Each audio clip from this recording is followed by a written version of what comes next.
ભોળા દાદા ગયા છે ઓલી વાડીએ, હું રસોઈ બનાવું, અહીંયા બેઠા બેઠા રસોઈ બનાવું તો વાડીની ધ્યાન રહે ને. કાઈ બકાલું નહોતું, પછી 4 રોટલા બનાવ્યા, 2 રોટલાનું શાક બનાવ્યું અને 2 રોટલા ખાવા રાખ્યા. રોટલાનું શાક ને રોટલા ખાવાની મજા આવી જશે. શાકમાં મીઠું નાખવાનું તો હમણાં ભૂલાઈ જાત.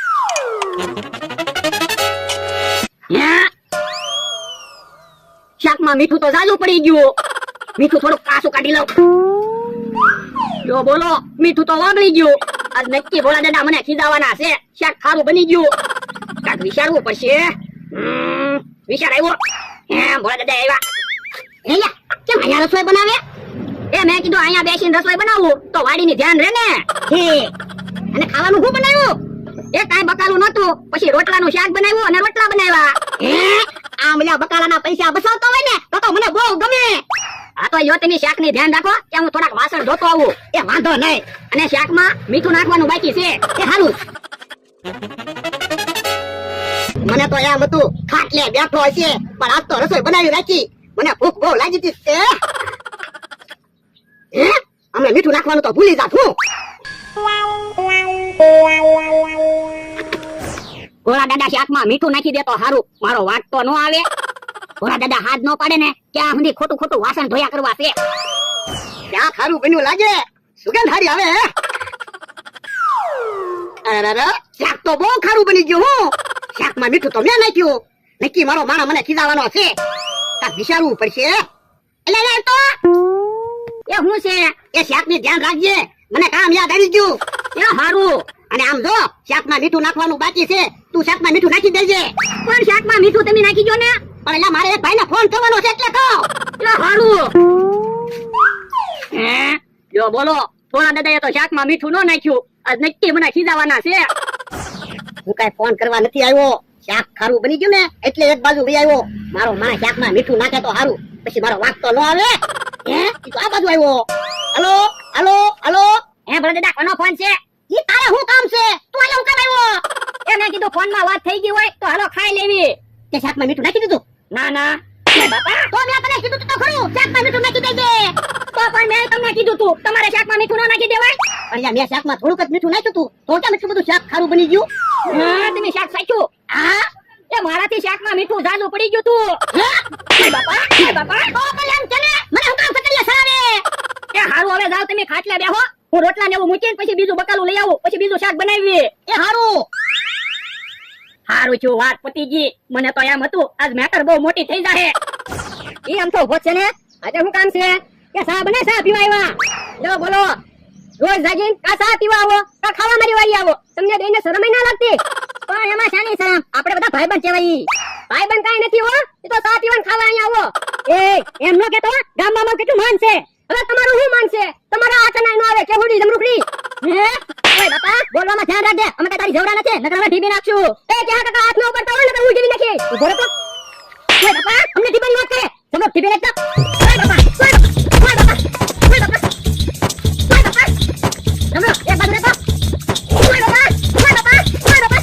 હવે કોઈ હામું ન બોલતા, નકર હજી ઢીબી નાખશું. હા જમરો. જો બોલો, સા નો પાય તો મને ઢીબી નાખ્યો. બદલો તો લેવો જ છે.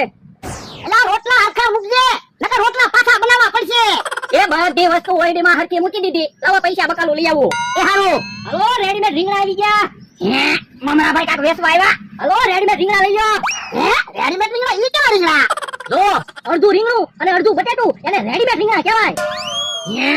આવા રીંગણા તો મેં પહેલી વાર જોયા. હું પહેલી વાર જોયા હોય ને, આપણે અહીંયા ક્યાં આવા રીંગણા થાય? મેં બહારથી મગાવ્યા. મમરા ભાઈ તમે તો હારી વસ્તુ ગોતી લાવો. હું તો બોલના કાક નવીન વસ્તુ હોય તો જ બધા લે ને. ઈ હાચું હો.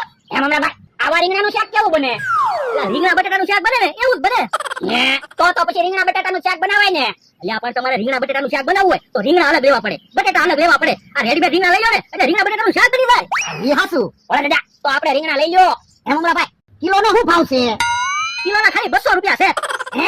ગામમાં તો 100 રૂપિયાના કિલો રીંગણા મળે. ઈ તો ખાલી રીંગણા 100 રૂપિયાના કિલો મળે. આમાં તો બટાટા ભેગા આવે. ઈ હાચું. ઓલા દાદા, તો આપણે બધા રેડીમેડ રીંગણા લઈ લો. અઠવાડિયું શાક ખાશું. મમરા ભાઈ, કેટલા પૈસા આપવાના? ખાલી 500 રૂપિયા આપી દો ને. હારું, અલ્યો 500 રૂપિયા. વરદા, તો જો હું રેડીમેડ રીંગણાનું શાક બનાવું. ઉભો રે, ખાવું શાક નો બનાવી નાખતો. હારું. મમરાભાઈ આવી નવીન વસ્તુ હોય ને અમારી હાટુ લેતા આવવાની એની તો ખાઈ કાઈ વાંધો નહીં કાઈ તમારી હાટુ રેડીમેડ ડુંગળી લેતા આવું કાલ ડુંગળી બટેટાનું શાક બનાવજો વાંધો નહીં તમારે પૈસાથી નહીં મુજાવાનું સારી વસ્તુ હોય ને એ અમારી હાટુ લેતા આવવાની કોઈ વાંધો નહીં ઈ ભોળા દાદા બેઠા જ છે ને? હા બેઠો ભોળા દાદા તમારા માણાના લગ્ન હોણ થવાના કોર થવાના? કેમ એ મારી પાસે હોનાના બિસ્કિટ પડ્યા છે એટલે કહું. હવે તારી પાસે 10 રૂપિયા ન હોય સોનાના બિસ્કિટ ક્યાંથી હોય જો બોલો તમને વિશ્વાસ નહીં આવે. જો હે આ શું બકુડા હે બકુડા સોનાના બિસ્કિટ ક્યાંથી લાવ્યો હવે ઈ બધું પૂછવાનું રહેવા જો. તમારે હોનાના બિસ્કિટ જોવે છે તો બોલો તમને પિત્તળના ભાવે આપી દઉં. આ કે શું ભાવ છે ખાલી 5 બિસ્કિટના 1500 રૂપિયા આપી દો. એ હારું અલા 1500 રૂપિયા આ બસ લ્યો. અને આમ જો વધારે બિસ્કિટ હોય ને તો મારી હાટુ લેતા આવજે એ કોઈ વાંધો નહીં.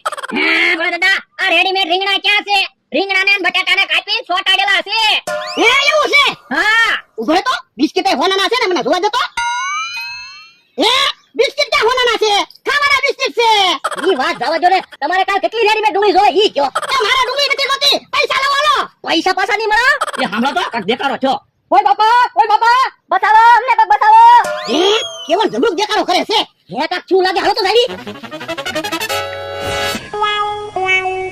ઓય બાપા એ કોક હોય તો અમારી વાડી આવજો જનાવર આવ્યું ઓય બાપા એ કોક હોય તો જલ્દી આવજો અમારી વાડીએ જનાવર આવ્યું બહુ બીક લાગે હું કોક આવે તો હારું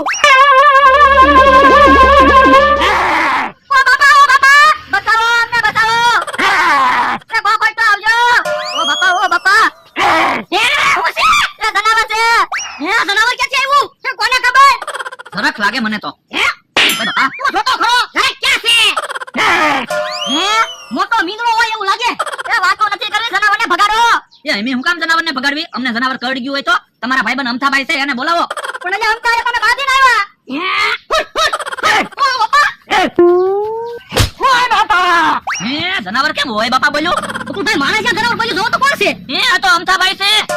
જો બોલો અમથાભાઈ તો બે ભાન થઈ ગયા. એ કામ કરો તું પાણી લેતો આવો હે ઓય બાપા તો કેમ કામ ધોકો માર્યો અમથા લેકા થઈ જાય તો કોણ મને એમ ચૂક કે આ કાકા જમરૂ કાકા અમથા એ બાજા અને જનાવરને ભગાડવી તો એ આપણા ભાઈબંધ બની જાય ને મને કોને ધોકો માર્યો કોને ખબર એ જ્યાં ધોકો માર્યો હાસુ બોલ કામરા ભાઈ. તો નકર અમારું નામ આવશે હે ઓય બાપા મને ઓકન ધોકો માર્યો એ મેં તને ધોકો ના માર્યો હો. મને તો એમ હતું કે જનાવર છે ઉભા રહ્યો તો તમે. જો આને કહેવાય આડી ઉતરી. ઉભા રહી જાઓ આપણી વાડી આવી ગઈ તો હાલું